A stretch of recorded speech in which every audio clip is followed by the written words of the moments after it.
Hello and welcome. 1884 was the year in which the Gaelic Athletic Association, known as the GAA, was founded in Hayes' Hotel in Thurles, County Tipperary. It was also the year in which a young Dublin man, at the age of 28, changed his life completely. Going back a number of years before that, to the 19th of September 1853, Charlie Talbot, a 30-year-old Dublin man, married a young girl in her late teens called Elizabeth Bagnall. They came from the working-class Dublin post-famine era, where poverty and the use of excessive alcohol was prevalent. In the Talbot family, 12 children were born. 9 survived. The second child, born on the 2nd of May 1856, was named Matthew. Matthew's parents were good parents. They were noted for their honesty, for their practice of their faith, and for their hard work. In the eyes of the world, they were very poor, but they were very much rich in their love for God. Charlie was a hard-working father and husband, but sadly he was fond of the drink, and that was a consequence for a poor family living in Dublin at that time. Over the course of 41 years of married life, the family lived in 18 different addresses. But they were a family who stayed together because they prayed together each day. For young Matt and his brothers and sisters, education and schooling was very sporadic. Matt was registered as a pupil in the Christian Brothers School in North Richmond Street in Dublin, but the records of the school showed that his attendance was very poor. He had no interest in sport or in literature, in art or in music. And the lack of education, like so many of his era, led him to start work at the age of 12. His first job was bottling wine in a wine merchant's store in Dublin. Not alone was he bottling the wine, but he also began sampling the wine. And his parents became concerned for him, and they moved him to a new job in Dublin Port, where he became a messenger. At 17 years of age, he moved on to become a builder's labourer. But at this time also, he had a serious problem with alcohol. As a result of his problems being a heavy drinker, he began to tell lies. He became self-centered. He was neglecting his responsibilities. And this was a cause of worry for his mother, who prayed that he would stop. On a Saturday, he would be paid, and by Monday, he would have no money.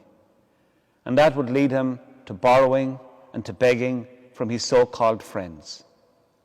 This continued right through his late teens and his early 20s.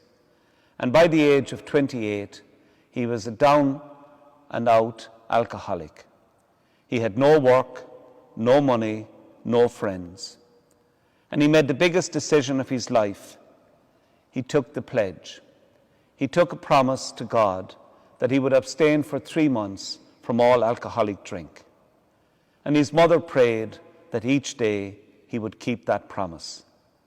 He went to the diocesan seminary in Holy Cross College in Clonliffe in the Archdiocese of Dublin, and he made a promise and he went to confession.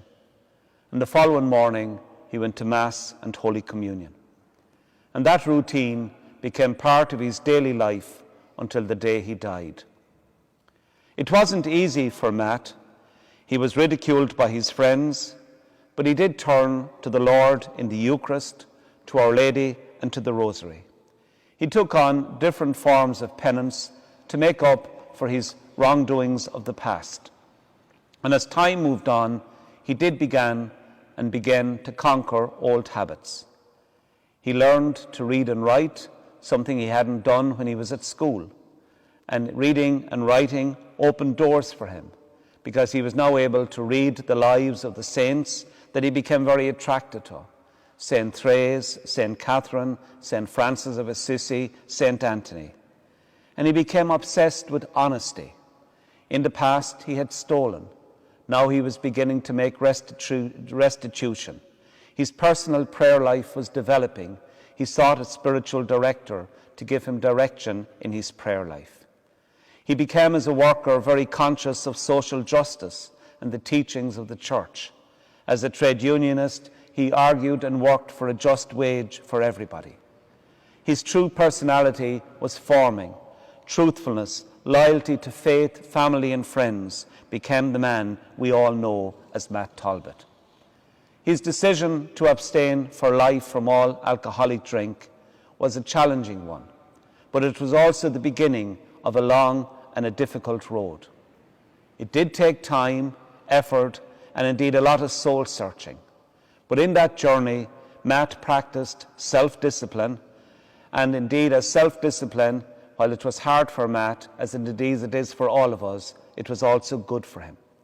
He nourished his prayer life, daily mass, rosary, other forms of devotion.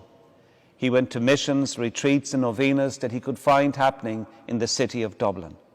He became a member of the Third Order of St. Francis in Merchants Quay in Dublin, making Christ very much the centre of his life, following the example of St. Francis. His personal life was nourished by devotions like the Stations of the Cross, very much devotions to Our Lady. And this helped mould, encourage, and guide him in his life. Throughout his life, he worked very hard, and in doing so, he was able to help others in their work as well. In the last 2 years of his life, he had sickness, and he wasn't able to work, and he needed a disability allowance, and also he received help from the local conference of St. Vincent de Paul. Matt Talbot is not a colourful character. He had a very simple personality, but he had great faith that was rooted in prayer, the Eucharist, and a sense of social justice. He overcame his addiction using spiritual resources, and those resources are available to all of us in our addictions. He broke his mother's heart, but when he was sober, he made amends. Conquering his addiction, he did so was with free will and with the help of God. And free will and the help of God are available to you and me every day of our lives. Matt's life and story is not time-bound. His story continues to be heard in our world today. On the 7th of June in 1925, Trinity Sunday, Matt died suddenly on his way to Mass in the Dominican Church. At the time when he was found in the street, nobody knew who he was. There was no form of identification.